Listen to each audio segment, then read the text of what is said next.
স্বৈরতন্ত্র যেন বাংলাদেশে ফিরে আসতে না পারে, তার একমাত্র পথ গণতন্ত্র প্রতিষ্ঠা করা। গণতন্ত্র ছাড়া বাংলাদেশকে রক্ষা করা যাবে না, গণতন্ত্র ছাড়া মানুষের অধিকার ফিরিয়ে দেওয়া যাবে না। এই জিনিসটি বর্তমান সরকারকে মাথায় নিতে হবে। এখন অনেকেই বিএনপিকে আমলেই নিতে চাচ্ছে না। নির্বাচন হলে নাকি বোঝা যাবে কোন দল কোন ভাবে কতটা শক্তিশালী। আমরাও তাই মনে করি।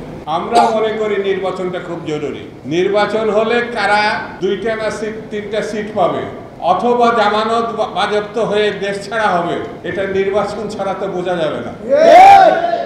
কিন্তু কায়দা কৌশল করে সংস্কারের নামে, বিচারের নামে আরো কি কি সব ফেতনা বিষয় সামনে এনে নির্বাচনটা কিভাবে ঠেকানো যায় সেই বিবেচনায় সামনে এনেছে। আমরা মনে করি আগামী দিনে জয়নাল ফারুক সহ বিএনপির উপরে যে অত্যাচার হয়েছে তার প্রতিশোধ নেব নির্বাচনের মধ্য দিয়ে, বিএনপির বিজয়ের মধ্য দিয়ে, বিএনপির সরকার গঠনের মধ্য দিয়ে। পাগলও বোঝে কারা আগামী দিন ক্ষমতায় আসবে, কিন্তু কিছু কিছু তথাকথিত বুদ্ধিজীবী, তথাকথিত রাজনীতিবিদ, তথাকথিত বিশেষ মহল মনে করে তারাই ক্ষমতায় আসে।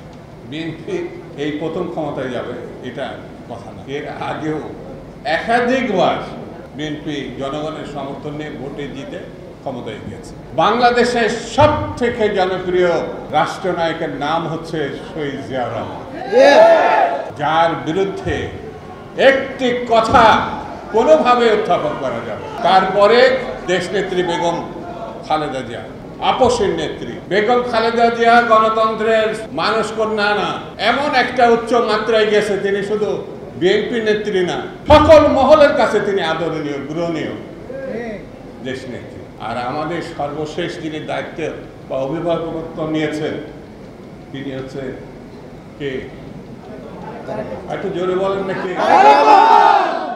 একজন তারেক রহমান আছে আমাদের।